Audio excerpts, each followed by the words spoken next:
I'm Jodi Carlton, Neurodiverse Relationship expert, and welcome to Season 4 of my podcast, Your Neurodiverse Relationship. This season, I've asked Mona Kay of the Neurodiverse Love Podcast to join me as co-host to talk about some pretty personal stuff. Mona and I both help partners and couples understand how neurodiversity is impacting their relationship, and also how to navigate difficult decisions and choices. We've identified 5 key steps for assessing your relationship challenges and determining a path forward for yourself and your relationship.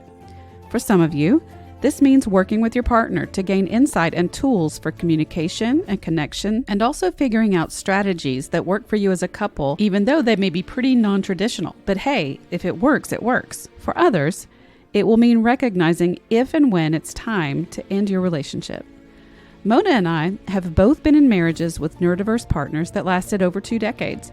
And in this podcast series, we're going to share with you how we navigated our own relationships along the way. And let's just say we didn't know what we were doing. Mona and I are going to go deep into the good, the bad, and the ugly. In order to share these deep and vulnerable memories, we both chose to record this season without video to prevent the distraction of talking to our screens.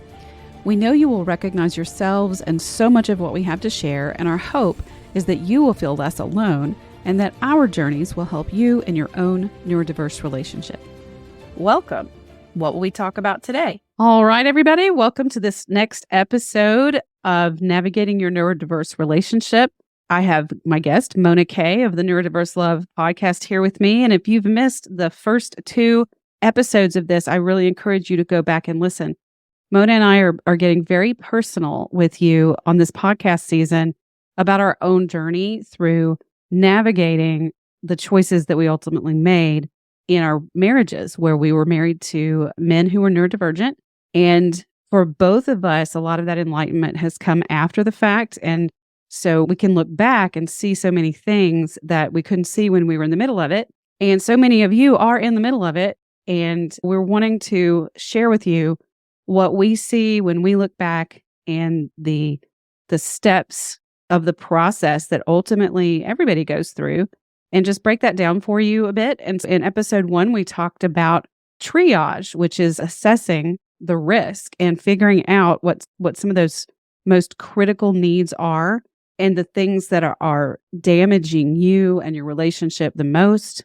And then that second step is stopping the bleed, which is really addressing the things that are doing the most harm. You really have to figure out how to stop the bleed, which can be toxic behaviors, abusive behaviors, codependent type behaviors that are really destroying the relationship. And it's important to be able to stop the bleed. And oftentimes that's just you personally figuring out how to take care of your own needs through setting your own boundaries, especially if you're in an antagonistic relationship where you and your partner can't do that together. So those are in the first 2 episodes. And today we're going to talk about, once you're able to get some space and calm and look closer at your relationship, actually identifying the problems and clarifying some of the non-negotiables. I call them deal breakers. So we're going to get into that today. And then in future episodes, we're also going to talk about identifying options and figuring out a path forward. So Mona, thank you so much for doing this series with me, and welcome. Thank you so much. It's a pleasure. And I love the way you kind of introduce this next episode. And, one of the things that I hear, Jodi, over and over again is it's so hard for folks to discern their next steps because they still love their partner, or they still care deeply about their partner, or they're financially connected to their partner. And all of these things are realities that, you may be dealing with. And it is so difficult to make that final decision of whether or not you're going to stay in your relationship and you're going to work together to make it healthier and better, or you're going to choose to leave the relationship, whether you're married and choose a divorce, or whether you choose separation, or whether you choose to end the relationship. So it's really tough stuff. I'm going on almost 6 years divorced, and it has been a healing journey, and I have no regrets. And I know you've been divorced, I think, a little longer than me. Is that correct? I left in 2016. So we're both way past where we were when the original separations started, and then our divorces. Yeah. Right. And Mona and I have said this multiple times, that we are not pro-divorce at all. We are pro-person and pro-fulfilling, and it's important that every person be satisfied, fulfilled, safe. And sometimes for some people, that means staying in your marriage and figuring it out together. And sometimes it means it recognizing and realizing that it's time to leave. And that, like Mona was saying, that is a very, very, very difficult decision. And she and I have already talked a lot on the former episodes about how hard those decisions were for us and how many years it took us to even go through the process of figuring it out. And so it's, we in no way want to make light of this process for any of you because it's very hard. And so as far as that goes, Mona, why don't you tell our listeners about the support group that we have? Yeah. Jodi and I, back in November, we decided to start a support group called Navigating Your Neurodiverse Relationship. The cost is only $25, and each of the groups is only for individuals, so not for couples. So if you and your partner want to join the support group, you can attend at different times. And we limit the number of participants. And the groups usually fill up pretty quickly. But it's really for those folks that are looking at their relationship and trying to decide, what do I need moving forward? Can I stay in this relationship and be healthy? How much am I willing to change and work on? And it's about a little bit of the discernment process. And because it's a mixed neurotype group, what's so wonderful is that you get to hear from others who are a different neurotype than you. And I can tell you, and Jodi probably feels the same way, it has been so enlightening for so many folks to hear from a person who's not their partner and is their partner's neurotype about the struggles they go through. So it's been truly just incredible. We've had about a 50% split of neurodivergent and neurotypical, ranging from individuals who are diagnosed formally or undiagnosed with autism. Some people still call it Asperger's, ADHD, sensory processing differences, all sorts of different neurotypes, which is what Mona is referring to if you're not familiar with that term. And it's so amazing when you get people together talking about it in a safe environment and a respectful environment. And so if that sounds like something that would benefit you, we'd love to have you. And you can just go to jodicarlton.com and choose the tab at the top for services and then select groups. And you can register there. And if we do end up changing the date or the time, it'll be reflected there. And so you can grab a spot. We'd love to have you. Absolutely. So, Mona, let's talk about ourselves again. We chose, if you're watching this on my YouTube channel, and you know that I usually do video casts, we chose to do audio only because this is so personal for both of us. So, Mona, yes. We've walked everybody through assessing the risk and doing damage control. And once they get to a place where they're able to really stop and look at, okay, what's really going on here? I mean, what are the actual problems and what kind of non-negotiables do I have? Why don't you start if you're good with that? Yeah. On, what you see when you look back at your own journey.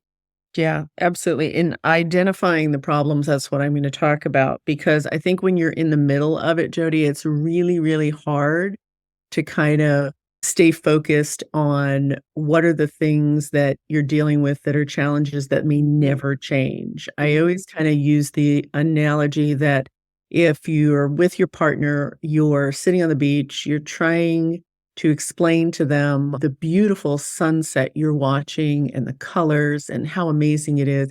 And no matter what they do, they're never going to be able to see it. They're blind. And I think for me, that was a major issue in my relationship. And maybe one of my biggest problems is I kept trying to explain my needs and what I wanted and how I was feeling.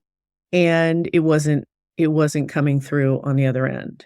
And I'd just like to take that analogy a little farther. Sure. So you're sitting on the beach and you're seeing this beautiful sunset and trying to describe it to your partner, and they're not able to see all those colors, and you're getting frustrated because they're not really following, or can't grasp or can't join in with you right in seeing those colors. And so what I'd like to add that so your partner may be sitting there and just hearing all the sounds, the seagulls and the ocean waves, and the ship horns out in the distance and the people talking. And your partner may be sitting there and really enjoying all of those sounds that you may be filtering out because you're looking at the sunset. Your partner may be enjoying those sounds or maybe feeling really overwhelmed by those sounds. Also, the sand beneath your feet and your body, the grit in the sand may be really painful or uncomfortable. And so those are the things that while we're really basking in the colors, and in this analogy, that can be our emotions and frustrated because our partner is not joining us in that. And we may not be aware at all of all of that our partner is experiencing in that same moment. Absolutely. I agree 100%. And I think that's where the breakdown in communication came from, because when you don't know that you're mixed neurotypes, and I identify as ADHD, and my ex was autistic or is autistic and possibly ADHD too, I don't know. And we continuously tried to reach each other through communication. And I was trying to reach him through my emotions and sharing my emotions. And we just kept disconnecting, or we never even reached each other. And what would happen was judgment on both ends, or my ex-husband would shut down and he wouldn't talk for days to me about the issue, or he'd just want to sweep it under the rug. And a lot of these things happen in couple relationships that aren't neurodiverse relationships. So this isn't necessarily something that is just unique to neurodiverse relationships. But I think there are unique pieces when you're mixed neurotypes, because you don't understand, like the analogy that I gave, you don't understand your partner's perspective. And no matter how much time you spend trying to understand it, if you don't know you're a mixed neurotype couple, you may never get there without the help of a third party. Mm-hmm. And one of the things that was so frustrating, Jodi, was, and we've talked about this before, is going to therapists who didn't understand neurodiversity. Because now I know if we had come to see you, or we had come to see any of the therapists or coaches that I've interviewed on the Neurodiverse Love Podcast, they would have immediately known we were a mixed neurotype or neurodiverse couple. I think the other thing was, and we told each other this often, we were toxic. We were having the same arguments over and over again, and they were escalating. We never got physical with each other, but I believe we were both verbally abusive to each other. I think at times we were emotionally abusive to each other. We were not kind and loving to each other. And I remember my ex saying one day that it felt like our relationship was a cancer. And whoo, that hit hard. And I fought back powerful. and I got defensive, right? But you know what? It was a cancer, and it kept growing and growing and growing because we weren't getting any help or treatment. And then I really think we did not understand each other's needs.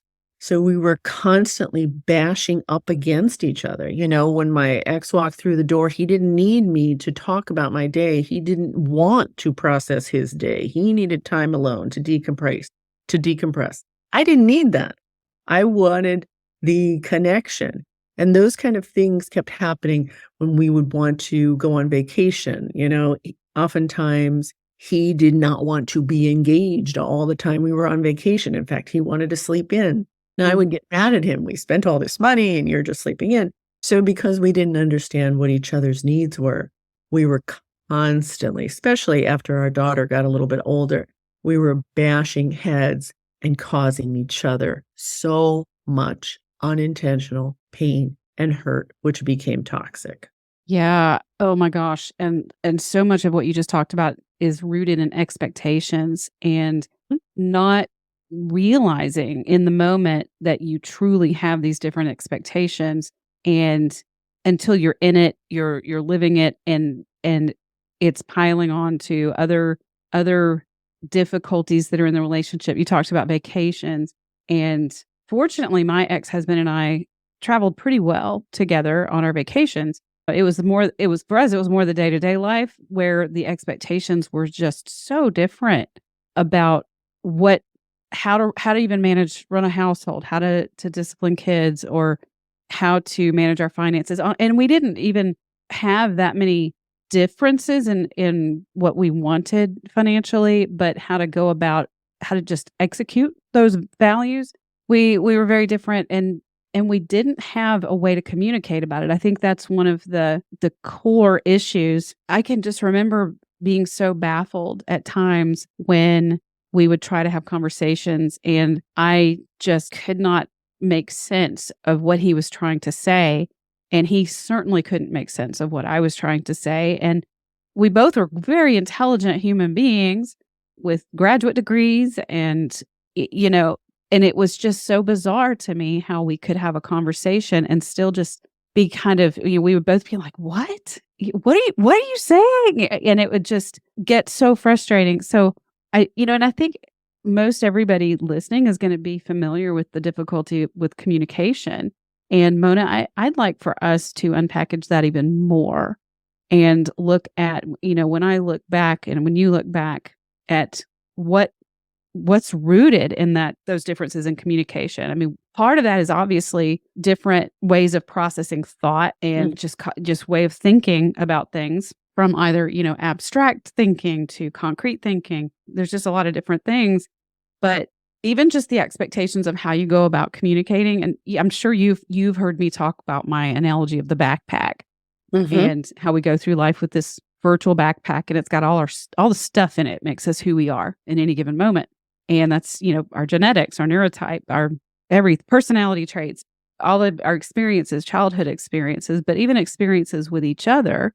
And but even what's in there is whether or not we tend to make choices and decisions more from our intuition and our gut, or are we logical and linear? And then what kind of conversations are necessary to have with our partner. And I know for me, when I look back with my ex-husband and me, I'm very verbal. Mona, you and I have talked about it. Me too. I'm probably hyper-verbal, which means I process verbally and externally. So I oftentimes think out loud. And so I literally will put a voice to my thoughts, and I can go on and on and on as I'm processing. And I've seen this a lot with my clients too. And my ex-husband will just glaze over. He would just glaze over when I would talk and talk and talk. And I was actually having a conversation with my son last night, who is ADHD. And Mona and I've talked about it. I think I may have some ADHD traits too that I'm starting to see. And that's the first time I've said that out loud and publicly, but we'll talk. That's another conversation, y'all.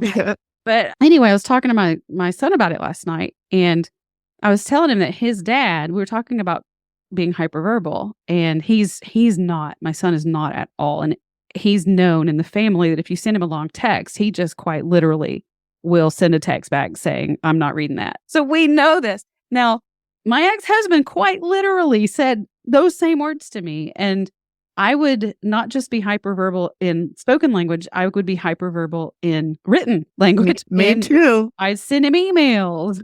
Yes. Early on, I'd write him a long letter. I'd send him a long text. And he did teach me, my ex-husband taught me to use bullet points. And he said, look, because I would get so butthurt, if he didn't read my email, I took it personally. Sure. I thought he didn't care. I took so much time to fabricate, to formulate this masterpiece of a novel of an email that shared everything that I wanted to say. Right. And he was just like, I didn't read all that. And I was so offended and hurt. But he's like, look, give me bullet points. And he taught me to do that. And I call it the highlight reel, bullet points. And it really helped. It helped a lot. So that was one tool that we did use that helped. But it took years for us I literally remember starting to use bullet points probably in year 17 or 18, and we were married 19 years. So at that point, it was too late, really. But so anyway, let me pause there because I'm being hyperverbal right now.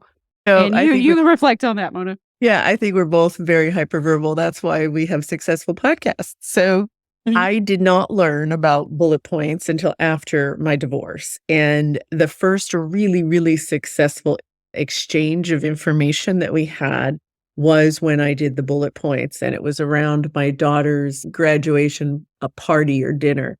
And I had learned how to communicate differently with my ex-husband. And literally that night that we had that celebration was the best night I think for my daughter, but also for my ex and I, we were so kind and friendly towards each other because he knew exactly what was happening, what to expect, all of that. I wish I had learned that in my marriage, but I didn't.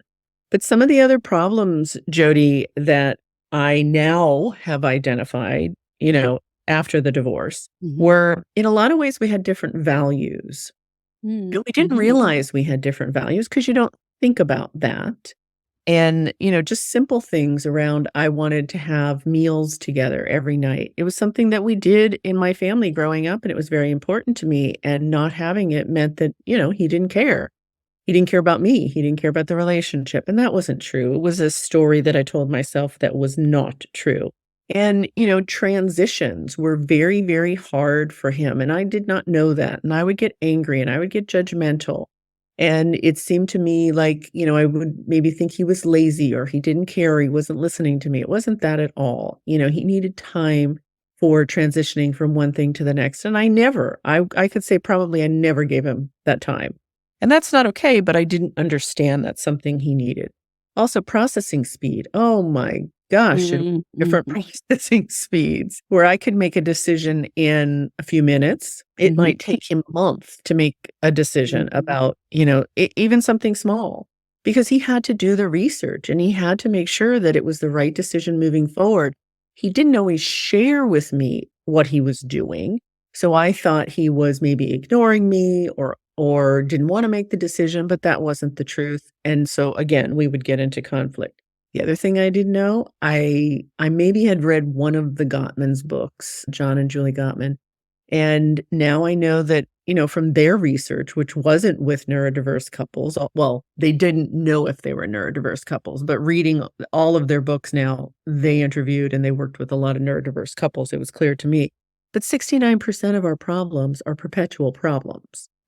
That's what they've found from their research. So if only 31% of our problems are solvable, I was focused on a lot of those perpetual problems that probably needed to be just set aside and for us to work together with a therapist who understood us or by ourselves on the problems that really were solvable. And that was a major challenge. And then conflict resolution, So before you go on to that, I want to just clarify for listeners what you mean by perpetual problems. So basically, the Gottmans are identifying those problems as the things that are pretty much irreconcilable. Those are the things that because of whatever traits, values, beliefs that you have, you're just never going to agree on those things. That's my interpretation, Mona. Is that the way you're using that term? Yeah. And they might be things due to your, family of origin, the way you were raised, your character, personality traits, your neurotype, what have you. And they're not a bad thing. It's just that those are things that are perpetual because they're part of who you are and are probably never going to change. It's like, if you're forcing your partner to be 6 foot tall and they're 5'8", that's never going to happen. Stand up, stand up straighter. You're going to be taller if you stand up straight. No. So when you fight about those things or you are pushing your partner to change in those areas, you're not going to get anywhere and it's going to get pretty unhealthy and toxic. Yes, absolutely. And the fact of the matter is we're going to have difference. Any relationship, whether it's a romantic relationship or a friendship, there will be inherent differences in who you are because we're just human beings. And it is, I think sometimes, I know for me, it was easy to fall into the mindset that we need to be on the same page, that we need to be aligned, that it's important that we're aligned. And of course, for me, there was a lot of reasons why I felt that way. Part of that was because I was very insecure as a person. Back then, I didn't have, there were things that I was very confident about, but when it came to being, I know in my marriage, I was very codependent. I've talked about that before, which means I got a lot of my worth from what he thought about me or how he felt about me. And if his opinion was really different than mine, boy, early on, we struggled to get through election years because we were not on the same side of the aisle and it was hard. But that is one thing that we did learn along the way that we just had to, like you were saying, we didn't do everything poorly in our marriage. There were things that we did get right. And that was one of the things that we learned, to just agree to disagree and to not talk about it. because if we tried to talk about it, it would be disastrous. Yeah. See, Yeah. we had the same political beliefs. That was never an issue for us. I mean, we were very aligned on those things. Where we weren't aligned was emotionally, some values, and the way in which we looked at goals. I mean, we just came from very different families in a lot of ways. And I think we also didn't know how to argue. We didn't know how to engage in conflict in a healthy way. Every relationship is going to have conflict. And my ex was an avoider. He would rather, brush everything under or sweep everything under the rugs. And I came from a family with 2 psychologists. We talk everything out. My mother and father were both psychologists. So where I was trying to process and work through things, sometimes all night for hours and hours, which wasn't good, he was trying to just end it and move on and go on to the next day. And so, there were a lot of differences we had that, again, probably we could have addressed some of them with the right help, the right therapist, the right coach who understood our neurotypes, but we never found that person because we found out quite late in our marriage. Our 29th year of marriage is when we found out we were a neurodiverse couple. So those are some of the major problems that had occurred that we didn't know how to resolve. We did not have any physical violence or, anything like that. But we definitely had the emotional and verbal abuse. Yeah, for sure. Yeah. We certainly got into the emotional and verbal abuse. And, you were talking about your values not being the same. My ex and I do believe that we had very similar values, and I think we still do, but our expectations for how to go about doing life according to those values was very different. And we just didn't know how to navigate that at all. And a lot did come from family of origin types of differences. And we were both raised in just very different kinds of families where the family dynamic was just very different. In his family, it was very patriarchal. Well, mine was too, but in a different kind of way.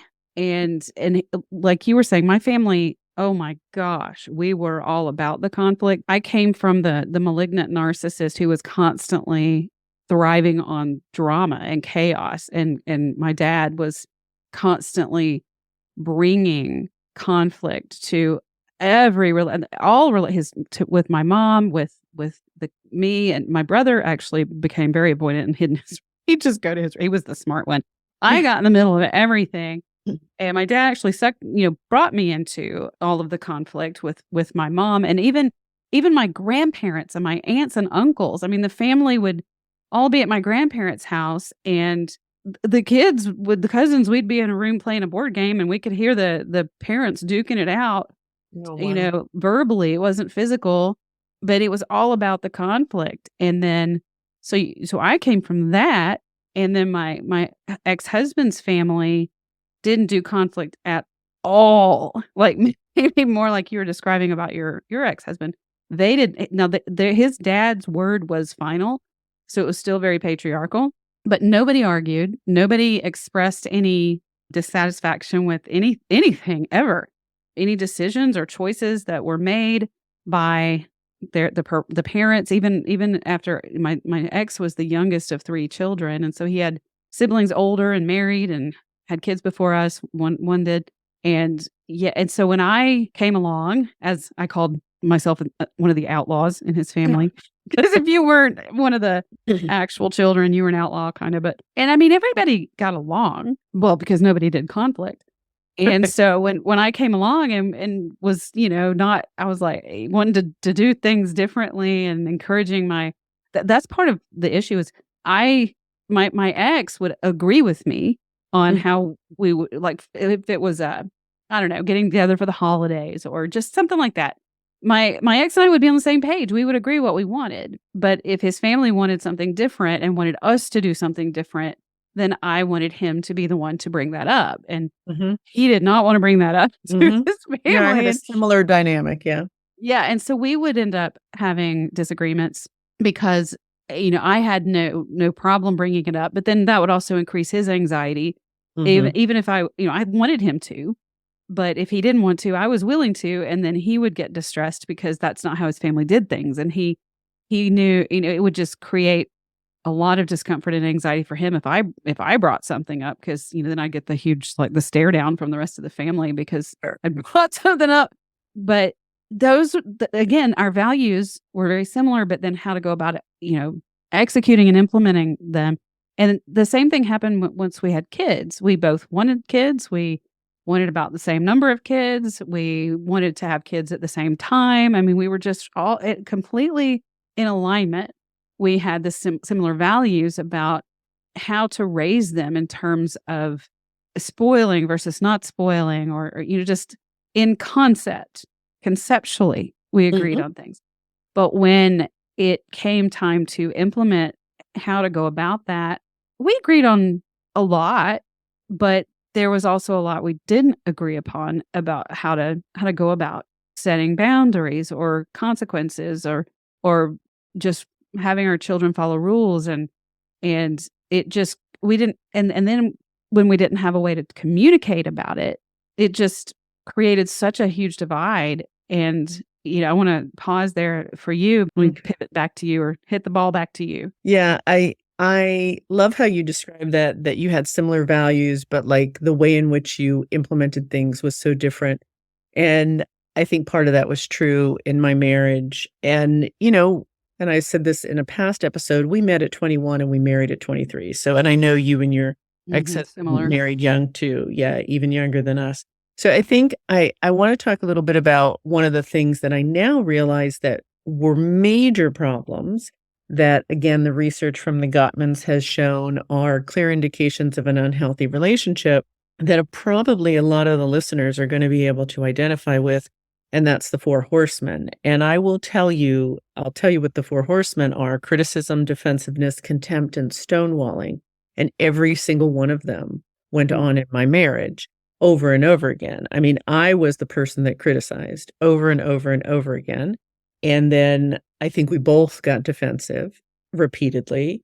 I think contempt was on both sides, and contempt is the greatest predictor of divorce. And then stonewalling came from my ex. He was very much into the shutdowning or stonewalling, and I was more of the, screamer. So, and we didn't know the antidotes, and there are antidotes for each one of those, and I'm not going to go into them, but you can Google the 4 horsemen and the antidotes, and you can see what you can do in your relationship. The other thing that I think, Jodi, was really, really a challenge for us, and I remember reading Harriet Lerner's book, Why Won't You Apologize? And I have it in front of me. And when I read it, it was like a light bulb went off, because my ex and I understood apologies differently. Neither one of us was right or wrong. But when I was looking for an apology, I was absolutely looking for changes in behavior almost immediately. And he was looking for something different. I don't know exactly what he was looking for, but he was looking for something different. And when I didn't get the change in behavior almost immediately, or I didn't get it consistently, I would get upset again, and it would turn into another fight. So again, it got toxic. And I know Gary Chapman does have a book called The 5 Apology Languages. So if anybody's interested in looking into that, and I highly recommend Harriet Lerner's book, Why Won't You Apologize? Because learning how to apologize has made all the difference, or a humongous difference, in all of my relationships after my divorce. Yeah, and apologies are something that, like you said, can mean something very different to 2 people. And I know I don't honestly, while you're talking, I'm sitting here thinking about it through my own marriage, and I don't remember apologies, the actual word, the I'm sorries, being something that came up for us as much. Although I think it was there in concept, but neither one of us was really hyper fixated on getting an apology. But I totally resonate with what you said about I was looking for a change in behavior. And I think when I look back, I think what he was looking more for was validation. He wanted me to validate him as being right, or at least acknowledge that I was not right. And that wasn't going to happen because I felt like I was right. And so it was more of almost a stalemate, in that he was looking for a different outcome or a different type of resolution than I was looking for. And a lot of people, though, for them, the resolution is the apology. And something I see in my clients a lot is there's this need for an apology or a request for an apology from a neurotypical partner or sometimes even an ADHD partner, whereas the autistic partner, oftentimes an apology is a recognition of guilt, of intent. It really is about the intent. And if there was not any intent or even awareness that something was hurtful or there was no intent to harm, then there's nothing to apologize for. Whereas the neurotypical partner or the other partner oftentimes is looking for, and that apology is an acknowledgement that I hurt you even if I didn't mean to. Does that sound similar to you? Totally resonates with me. And that's where, I think a therapist or a coach who understands neurodiverse relationships is so critical, because you can both be right, because you have very different perspectives, very differently wired brains. And in the same relationship, you can also say, I'm sorry, I don't know exactly what I did that hurt you, but my intent was not to hurt you. How can I do it differently next time? If we had those conversations, they are no longer in my memory. I probably had them, but then we still didn't know how to implement the changes the other was asking for because it just wasn't natural for us. Right. And, Yeah. Of all the therapists that we saw, and even when I think back to my training as a therapist, so much emphasis was put on sharing our feelings and expressing how we felt. So much emotion-based language. And all that my ex-husband was able to, I don't think he's alexithymic, which is that lack of connection or unable to identify emotions internally and recognize them on others. I don't think he was that. And he could talk about his emotions and I could talk about mine. The problem for us with therapy is that we spent all of our time, when I think back to all the different therapists that we went to, we spent most or all of the time talking about the feelings and acknowledging the hurts, but there was not a whole lot of solution-oriented guidance about what to do with that. And one of the things that I know I recognize when I look back in my own marriage and I see it in other couples is being able to take that information about how we feel and how our partner felt, and then taking it and applying it in our marriage with changes, to being able to generalize from the therapy office and saying, okay, I recognize there was hurt, there was anxiety, there was fear, there was anger, but now what do we do about that? I think some of our therapists gave us some tools, and there were a few that we tried to use, but it wasn't enough, and none of them recognized that we are neurodiverse. So nobody recognized that we were coming from such different mindsets and perspectives on how we approach and understand and interpret. So that piece was missing. And sometimes I use the analogy now that as a coach myself, I'm a sports person. So I use sports analogies all the time. And I'm like, okay, if you've got a baseball team who's having a losing season, a therapist can come in and talk with all the players to process their feelings about losing and about even their anger, with other players for, how they interacted during the season. And the therapist can really help them express what they're feeling. But a coach then says, okay, what were the problems? Let's figure out how to fix those so that next season we have a better season. And I think that both are important. I think therapy and processing our emotions is important, but I know for us, we just didn't have that solution piece from someone who could really look at us as a team, as a couple, and really understand my strengths, my weaknesses, his strengths and his weaknesses, and how we're approaching the whole thing really differently. Yeah. And I think if the therapist or coach does not understand neurodiverse relationships, asking couples to do things that are more typical can actually cause more harm. Like, when the therapist says, you're not looking your wife in the eyes when you say those things to her, what's that about? And your partner gets really anxious having to look in your eyes. You're just increasing their anxiety. The therapist is just increasing their anxiety, and you're asking them to do things at home that increase their anxiety. And then you're wondering why you're getting into conflict when you're trying to abide by what the therapist told you to do. It can be an absolute mess. So yeah, I think those are all, important things for folks to think about. So those were, my problems. And it sounds like we had similar ones and we had some different ones. Are there others that you had Well, that you want to yeah, share? I wanna take a step, but go back to that backpack analogy and look a little bit more toward the bottom of the backpack, the stuff that's been in there a while and it's probably never coming out of that backpack, the things that we've been carrying with us for a long time that will stay with us for life, most likely, that we bring into our relationships. And so I know when I look at my ex and me in our marriage, there's a lot that we both brought into it that began before we ever met each other. And I mentioned that I have a narcissistic father. And so I grew up in a household where I was devalued and I was taught that my worth was less than the other people in my world, especially the people who were the primary players.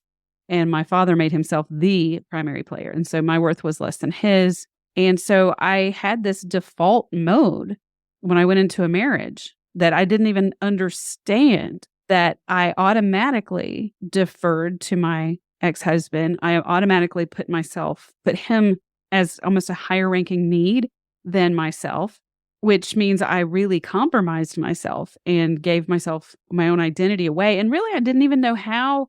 I didn't know who I was, to be honest. I didn't know how to identify me. And I was very dysfunctional when I came in to the relationship. And so that was part of what I brought with me, what that also meant was I was constantly needing affirmation and reassurance of love, and I needed him to regularly give me the validation. I was insecurely attached. If you're Mhm. familiar with Yep. attachment theory, if the folks listening, I know you are, Mona.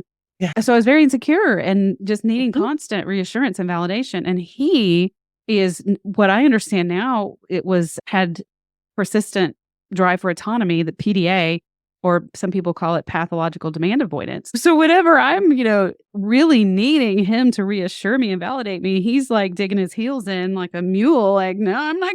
That's a Yeah. demand. It was a demand on him, Right. and it seems like a reasonable demand, but it was something that he didn't know how to do. He didn't speak that language of love and validation in the way that I was seeking it, which was a very dysfunctional way that I was seeking it.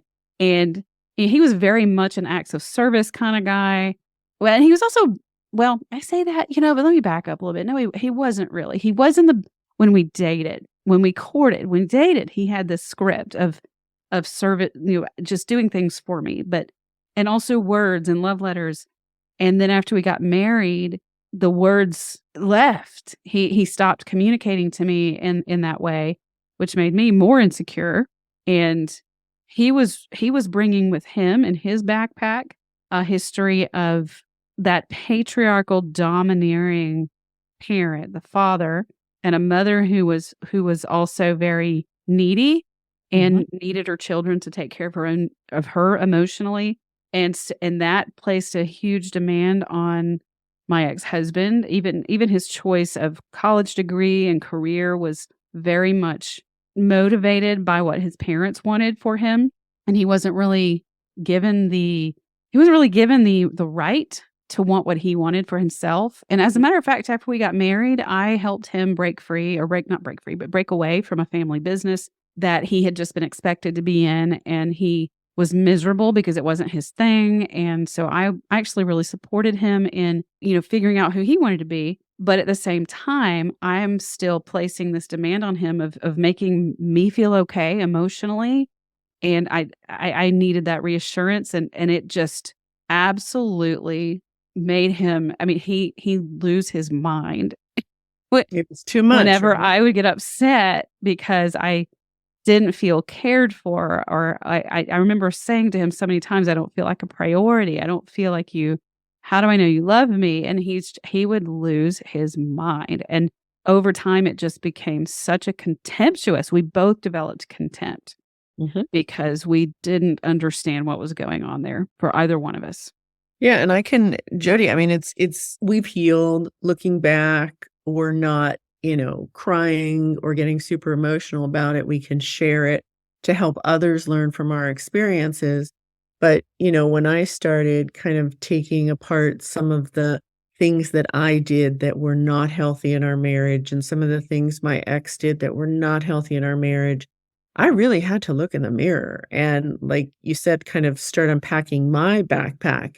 And I had a mother who was very, very fearful and very insecure. And, she married at like 19, and her and my dad had me very quickly within 15 months of getting married.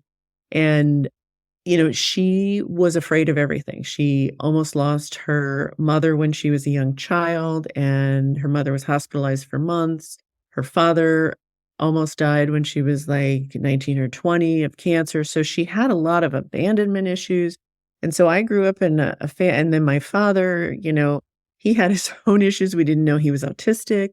So, he was always trying to control his environment.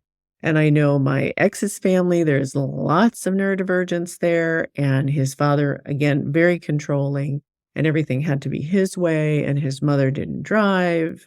She had to basically abide by whatever the father said. It was very unhealthy. So we both came into our marriage looking at our parents. Both of our parents were still married when we got married. And neither of our parents divorced, but they were in very, I believe, unhealthy relationships. And, not understanding generational trauma, and that there was a lot of neurodivergence in both of our families that, of course, we didn't know about. And the way both our families functioned was very different. And the way our parents functioned was very different. My father had a PhD. My mother had a master's in psychology. My parents both were professionals. They worked. His parents had a very different situation. His father was on disability. I think his mother might have been on disability too. She never learned how to drive. There were dynamics that were so different. I think part of it was when we did meet and fall in love, I was looking for somebody who was more like my father. And he was maybe looking for somebody who wasn't like his father. I don't know. But we didn't realize that we were coming together to work through some of the issues that we saw growing up. And we didn't unpack a lot of that baggage. And again, it turned into a lot of unintentional hurt and pain and toxicity. So, Jodi, there were so many, and I have to say this, there were so many amazing experiences that we had together. I mean, and I've said this before on my podcast and probably in our conversation in previous episodes, we sat at the courthouse telling each other how much we still loved each other. The love never died, just the toxicity kept getting more intense, and it wasn't healthy. And if we had known earlier that we were a neurodiverse couple, maybe it would have changed things. I don't know. And there's no way to know. And I have no regrets. But for those couples that are finding out now, and no matter where you are in your relationship, you're finding out about your neurotypes, please go find somebody who's a therapist or a coach who has expertise in working with neurodiverse couples. Do not waste one penny on a therapist who doesn't have that expertise. 100% agree with you there. And some people are working with neurodiversity who are doing the best they can. I would really encourage you to ask therapists if they have personal relationships with neurodiversity themselves, because I think it really makes a difference, honestly. But yeah, before we wrap this episode up, I just want to also reflect on some of those core problems and differences coming from that family of origin that you were describing. And my ex and I were not quite as young as you thought. I was 24 and he was 26 when we got married. So in a way, we were mature-ish, I guess. Mature-ish. But we had you said, you talked about how you didn't address a lot of these differences, and we didn't either. But we didn't know. I had a degree in psychology, but I still, I knew. I had one in social work. Yeah. Yeah. So, I knew there was a lot of potential, pitfalls. I knew a lot about psychological stuff, but when you're so close to the forest, you can't see the trees. We were just in it.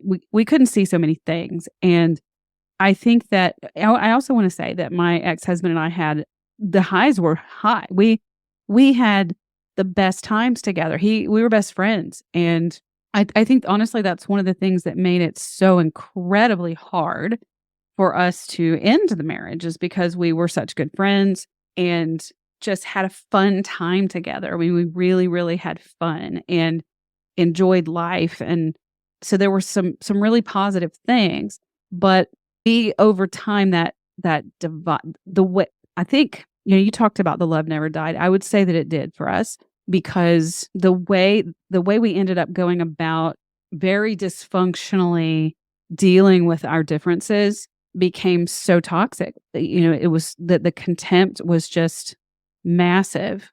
And we, by the end, were both so in that boxing ring. I use that analogy a lot with my clients that we were in enemy mode and, getting out of enemy mode by, I think it's Robert Wiseman. And I don't know that book. I think so. Yeah. I think it's called Getting Out of Enemy Mode. It's a good book. We didn't know how, we just couldn't. We were so entrenched in enemy mode and had been for years. And you mentioned control. I want to kind of circle back to that too, because being codependent, I didn't realize how much I needed to try to control his feelings and his emotions, basically to regulate him in order to make me okay. And so I know he absolutely hated.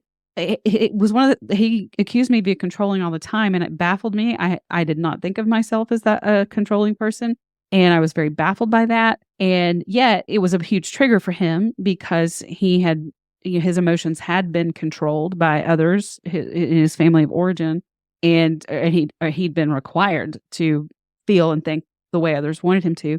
And then I just heaped that right on. And then, he brought to it his autistic mindset as well, which, we didn't know. And there were just so many things. He was very, very insecure and needing validation and affirmation, needed me to be kind of, you said that, as far as I think he wanted me to be more like his mother, who, he was her baby boy, the golden child, and he wanted me to really adore him in that way too. And when I did in a lot of ways, but I was also very willing to say what, I was willing to have conflict. And it was just what we say here in Georgia, it was a hot mess. We've become actually now as co-parents, we very rarely have issues. Now, there are those perpetual problems that will always exist between us. And fortunately, we don't really have to deal with those much anymore because we're not married anymore. And it was a little tricky sometimes as divorced co-parents. We'd have differences in how we want, what we thought about parenting our kids. And that still crops up occasionally because our kids are not launched completely yet. One's in college and one's headed that way this fall. But, we're actually really able to get along well now. And my son is an athlete. And so we're at his games all the time. And we sit together usually and talk and even ride together. Recently, we rode together to go take our son down to visit a college. And so I want to just let people know that so many of you I know you started off with this great friendship, this great relationship. And it's such a foreign, distant memory now that you don't know if you'll ever get back to that. And some of you may never get back to that, but some of you may. And that segues us into the next episode. But Mona, I don't want to cut you off if you have more to say on this topic, but identifying your options is so critical. That's the next step here in figuring out the solutions. And so today, though, I'm hoping that we were able to help you be able to look back at your own relationship. And one of the other things I want to point out, and then I'm going to stop talking because I'm being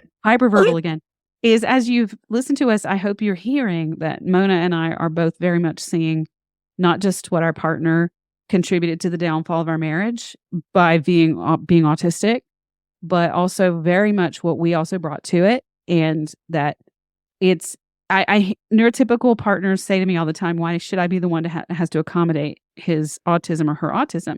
And my answer to that is you're going about thinking that in a way that's not helpful. It's not beneficial because it's not about you just becoming what your partner needs you to be.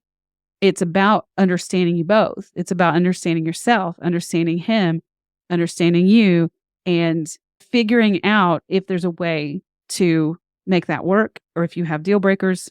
but it's always about both of you. It's never, I won't say never, because if there is a toxic personality, which is a totally different conversation, not toxic behaviors, but a toxic personality.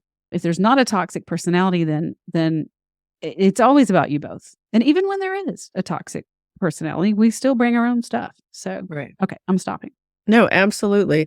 And the thing that I've learned in every relationship I've had since is focusing on only the problems and only the challenges creates such unhappiness and suffering. And all of us have issues that or personality traits that can be challenging or difficult to live with. And I think what has been most helpful to me, and I turned 60 this year. So at 60, I realized that there are some things that I absolutely cannot deal with. And, if somebody lies to me, even if it's a white lie, it is very, very hard for me to trust them again. And I know there were times my ex-husband lied to me, and he lied to me because he didn't want to get into an argument, right? And it might be something simple like, where did you go this afternoon? And he say, oh, I went to Target. Well, he didn't go to Target. He went to go get his hair cut. This is just a silly example. But, why couldn't you tell me that you went to go get your hair cut? And it might have been because he thought I was going to get angry for that, and when somebody lies to me, that's a deal breaker. And, you have to decide what your non-negotiables are, what you absolutely need in a relationship. For me, physical and sexual intimacy is extremely important. And I think I've shared this with you, Jodi, personally, that if we hadn't had the physical and sexual intimacy we had in our marriage for 30 plus years, I don't think I would have survived as long as I did in the marriage. That was critically important. That was a deal breaker as far as something that I needed. So I always say to people, self-awareness is the first step, understanding what you want and need and the deal breakers, then really looking at what you have in the current relationship. And if there are a lot of problems and challenges, that's fine. You can go for help. You can work through them on your own, together, what have you. But if you don't know what you absolutely need in your romantic, intimate relationship, and you're not getting it, but you haven't figured it out, there's going to be a lot of challenges and problems. So that's one of the things I learned way too late in my life. And I hate to use this word, but I'm going to use it. I can't settle. I can't settle for things that are non-negotiables. Yeah. And that's the very nature of non-negotiable. I use the term deal breaker. Yeah. That's what that means. It means this is a absolute no-go for me. And I know for me, something like smoking that's a non-negotiable. I'm very sensitive to smoke, and it makes I get an allergic reaction, and I think it's just gross. So that's a non-negotiable for me, but that's something that you usually know about somebody before going into a relationship. Sometimes things come up, a lot of times things come up as you're living it, as you're in the relationship, things that you really couldn't have anticipated. You thought you talked about everything, and life situations. I mean, when you're with somebody years and decades, life tends to bring things up that you didn't know were going to come up. And, for some couples having children, oh gosh, I know that I have worked with so many people where they wanted children, they want 2 or 3 kids, and then they have the first kid, and an autistic partner is so overwhelmed by it that because of the sounds and the smells and the chaos and the absolute inability to maintain a routine, a lot of times that autistic person oftentimes decides that's they can't. I've literally had autistic people say to me, I can't survive having another child. I love my child, but I can't survive having another child. My ex was one of those. He ran to get a vasectomy. Okay. So you can relate to that. Daughter. Yeah. After our daughter was born. Yes. For my ex wasn't that person. He wasn't as overwhelmed by the sensory issues, but I also did the majority of the parenting, and so he had his escapes from it. But that those are the types of things that you can't anticipate are going to happen in your life. And sometimes and those are those perpetual problems that it's not ever your partner's job to basically give up their need or want for you. And it's not your job to give up yours for them, but you each have to decide, is this enough for me to have to go? Or is this something that if I stay, I'm going to be willing to put this aside? Because what I know can happen, and I know it happened in my relationship over a few things. If you've, like you mentioned before too, those perpetual problems, if you just continue to badger and badger and badger because you want it to be different. Right. It just never is going to be different. And that's what leads to the contempt. And then so if you have a deal breaker and you choose to stay in the marriage and then you kick and scream and complain because you're in a marriage with someone with this deal breaker, ultimately that's on you in a lot of ways. I mean, I know some people can't leave, but if you know you've got a deal breaker or 2 or 3 and you do choose to stay, then it's like, what's that expression when you repeat something? Or insanity. Insanity is a sign of doing the same thing and expecting a different result. Yes, I agree. And so I think, that discernment process is so important, but, we have to become more self-aware. And, thankfully, you and I have done a lot of work. Are we perfect people? Far from it. We're probably always going to be a work in progress while we're on this earth. But, when you look at your partner, and this is what happened in my marriage, and my ex-husband said, I'm not going to change anything. I'm not going to do any work. I like who I am now. He was living on his own for the first time. I had to believe him, and I moved forward on filing for divorce. And so folks need to look at what the problems are in their relationship and see if they are perpetual problems, if they're solvable problems, and if both of you are willing to do some work and make some changes and look in the mirror and see what role you've played in these solvable problems. And hopefully you find a third party who can help you as you move forward, if you decide to move forward. Yes. And the last thing I'll say is, as far as identifying those deal breakers, one of the tools that I developed for myself, I actually developed this tool with a man I was dating who was autistic. And we figured out this scale to use to help us figure out what's really the important things that we need to discuss and go over and what we can let go of. And I call it my 2 to 10 scale. And my autistic folks get mad at me because I use 2 to 10 instead of 0 to 10. But I do that because if anything's even worth giving thought to it at all, it's at least a 2. So 10 is a deal breaker, and 0 means it's just completely irrelevant. It doesn't even come up. So if it's come up in your mind or their mind, it's at least a 2. But I've used this myself. I use it with my kids. I use it in my relationships, with my own just choices in life. And I teach couples how to use this. But you ask yourself 2 questions. And one is, how important is this to me? And that can be related to your values. Lots of different reasons things are important to you. So you write that on a scale of 2 to 10. And 10, again, is a deal breaker. And so many people, I'll ask them that question. They're like, it's a 14, it's a 20. And I'm like, okay. And it'll be something like, I can't sleep with the fan on at night. And I'm like, okay, so it's a 14. Are you saying that that you're going to have to leave this marriage because of the fan? And they're like, oh, no. And I'm like, okay, it's not a 14. It's not 10. That's just something that's really, maybe that's a 6 or something. Or maybe, but are you literally prepared to leave the marriage because your partner wants to sleep with the fan on or off, whichever way it goes? So how important is this to me? And really, also that fan analogy, how much is this impacting my life? How much does it impact my life? And sometimes something can be pretty important to you. And it can be anything from, I really wish my partner did more to help clean around the house, clean up the kitchen. And maybe you're irritated because your partner didn't clean up the kitchen last night. And so you may rate that as important. That's an 8. But them not cleaning up the kitchen last night, how much is that incident impacting your life? If that incident is just really kind of irritating and annoying, but it didn't create mass chaos for you in that moment, then it may be more of a 3 or a 4. And is it worth it to bring it up yet again?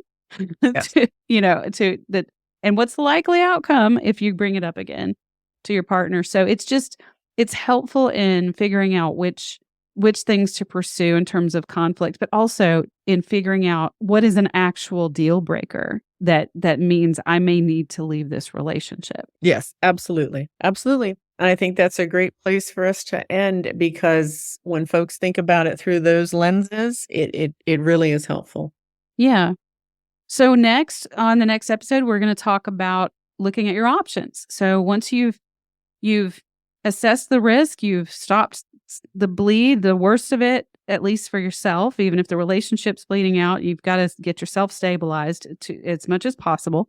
You've looked at the problems, and you may really need a therapist to help you, a therapist or a coach to help you to identify the problems in your non-negotiables, or at least a trusted, unbiased friend. And then once you've gone through those steps, then it's important to identify, okay, what are my options now? This is the empowering part, because a lot of times we spend so much time focused on the problems.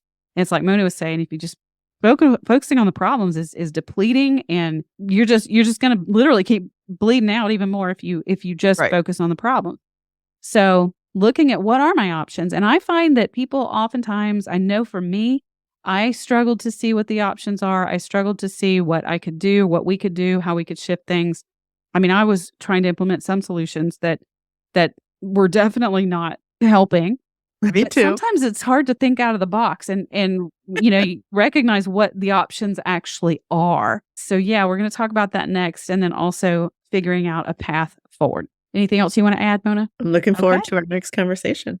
All right. We'll talk more soon. Thank you again to Mona Kay for co-hosting this very important podcast series about navigating the choices and decisions that are difficult to make in our neurodiverse relationships. For more information about the courses, programs, coaching, and groups that Mona and I both offer, you can visit my website at jodicarlton.com and Mona's website at neurodiverselove.com. Be sure to subscribe or follow to get updates about new episodes.